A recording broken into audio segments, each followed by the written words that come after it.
So this brings us to our next thing, optimism. I think you were expressing, when you were talking about doubt, what's also in there, the people that are doubting, and I mean the bad way, because to be clear, in science, in the scientific approach, doubt is good. We don't see it as a bad thing. Doubt is a very good thing. It's healthy. It's like the right way. Doubt is how you find an error, by doubting something first. Now, it doesn't mean unlimited doubt where you don't make decisions. That's not what it is. People do get confused by that when we talk about doubt. But anyway, if you have the wrong conception of doubt, I can see you being pessimistic. We can't get the knowledge we want. Or I can't do better than what we're already doing. Or I can't do better than God. That's another one, right? Like, and I guess if you believe in God, and I mean the variation of God and a variation of how you think about God, where you say, well, God chose everything, and this came up in one of the helping episodes where I helped someone. Mm-hmm. He presented with nihilism, is the way he said it. And when I asked for details of what that is, because different people have different conceptions of what that is even. And he said he wants, this is after some clarification, he wants cosmic justice, but no longer believes in cosmic justice. And I discovered something while talking with him, that the people, and I'm not saying necessarily everyone, because you can be mixed. You can care about cosmic justice while also understanding and caring about earth justice. But there are a lot of people who they focus on the cosmic justice, so they don't even try for earth justice. Yeah. And I want to be very specific here, because I'm sort of saying something vague. There's people who, they have some sort of problem, and then they'll just pray to God to change the environment around them so the problem disappears, rather than them taking action to do something about it, to fix it. Or you can say it another way. They think the correct course of action is to pray to God, so then God does it. Yeah, that connects with a very common stream in Islam that's very fatalistic. And that's actually one of the debates included within the debates that I just mentioned. That they think, is God giving us the ability to act, or since many places in the Quran it says that everything has been determined and he is the only arbiter and judge of what's happening. You just said the word determined, and I figured it out right before you said it. It's the issue between free will and fate, as opposing. You either have free will or there's fate. You can either change things or it's being decided for us by God. And it's the same kind of problems. I guess if we said this earlier, you don't have to believe in God to have this problem. You could be somebody that just believes, all right, I'm not capable to change anything, and other people are. And then they ask themselves, they ask other people, what's going to happen in the world? What's going to happen in the future? They're seeing it as, what is everyone else going to do? Because I can't do anything. I'm incapable of changing anything, but I want to know what other people are going to be doing to change things. Yeah. And connecting to the idea of doubt, and how from my experience, how believers very often view the progress that's happening in science, and the progress that where it sometimes gets stymied and doesn't actually progress beyond a certain point. Since they believe that they have this infallible knowledge, and they think, well, it seems that the scientific method advocates for continuous changes in the scientific knowledge. There is no such thing as a scientific solid knowledge, and therefore doubt. True. Yeah, which is true, but it's true. They see it as bad and as a flaw in itself. Yeah, it's true, but with an asterisk, because they are actually there is a very common embrace of that postmodernist view that there's no such thing as an actual progress in knowledge, that everything is. That's a different issue. Yes. Yeah.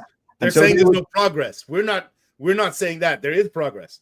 So what they're saying is that if you allow for doubt, then this means that any knowledge that you have right now is not solid knowledge. But on the other hand, we have access to the creator of the world.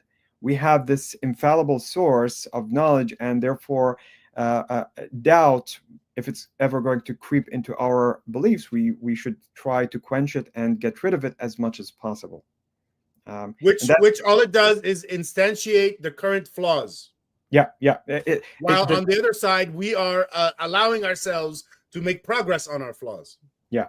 The lack of they view the presence of doubt as the lack of confidence and the lack of standing on a stable ground. And here's the problem. This presents a different issue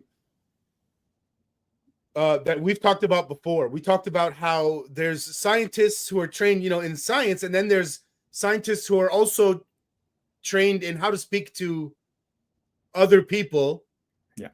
And it's these people that we're talking about, that if they think doubt doesn't go with confidence, they don't realize that, like, when they see, a lot of people see a scientist and they say, and I mean the outsiders, they will say, oh, look, he's cocky or he's very confident. But no, he's probably doubting things way more than everyone else. Yeah. That's actually how we gain the confidence, is after so much goddamn doubt. Yeah. And so one of the things that is really hard to change in the conception of promoting doubt as a positive thing is this very idea that you're actually trying to look for truth. If you think that you have truth, then that reaches that point of stagnation, and that's going to prevent you from trying to seek to improve what you have, because you no matter what you think about what you have, even if you think that there's something wrong with it, if you think that its source is divine, you're just going to stop at that point, and you're not going to try to doubt, you're not going to try to improve on it, you're not going to do anything about it. And so when it comes to people who are in that in-between stage where they have left the faith but they still haven't actually fully deconverted, they're probably going to be the people most vulnerable and the people most looking into this issue. Am I supposed to doubt? Do I have the right to doubt or not? What is it that I'm supposed to doubt? Everything?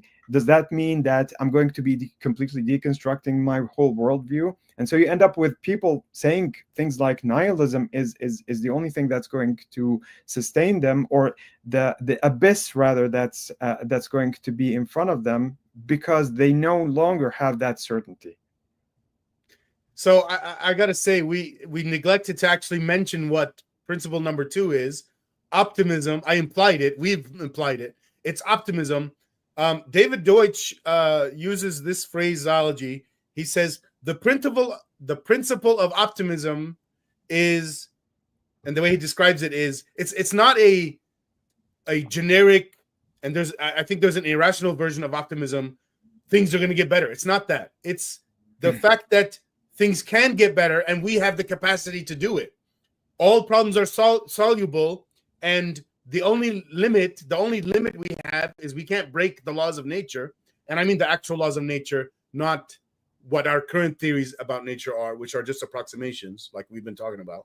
Yeah, I think actually that's one of the really wonderful insights that David Deutsch brings into this discussion, that if you have a problem, it means that it actually followed certain laws, certain rules that are specific to that system. If you have rules that led to this problem, then these very same rules can be used in order to solve the problem.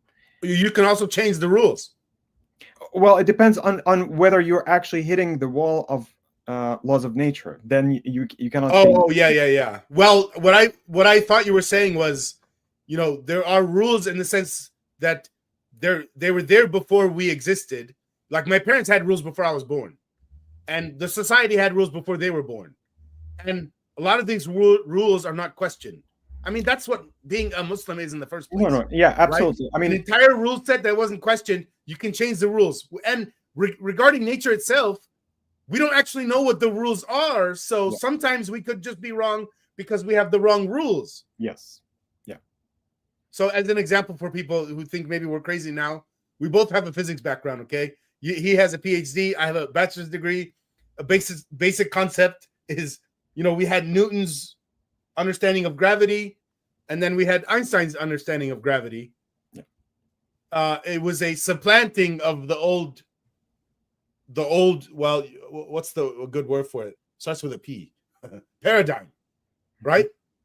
Yeah. And the same thing happens with all sorts of other. Now here's the thing. Newton thought those were the rules.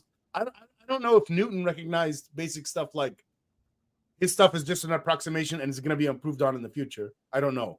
Did he? Do you know? I doubt that he had that conception. So you think he thought this might be the end regarding these issues, at least? At least these issues, yeah. I'm not a historian of science. He did believe in God, and he came up with these amazing things just in his 20s and 30s, and then from his late 30s all the way to 80 something, he was looking at the Bible. Bible and really esoteric aspects of the Bible. So a mix of like looking at numbers and trying to see if there's matching numbers or something. Yeah. It's bizarre that most of his time was actually not dedicated to doing physics. Well, the beginning part was amazing. Yeah. And I guess he wrote that would give you a mental high for sure, right? A mental orgasm, what he was going through, okay?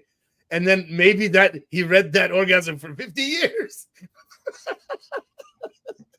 Just doing, I don't know what the hell he was doing, man. It's really weird.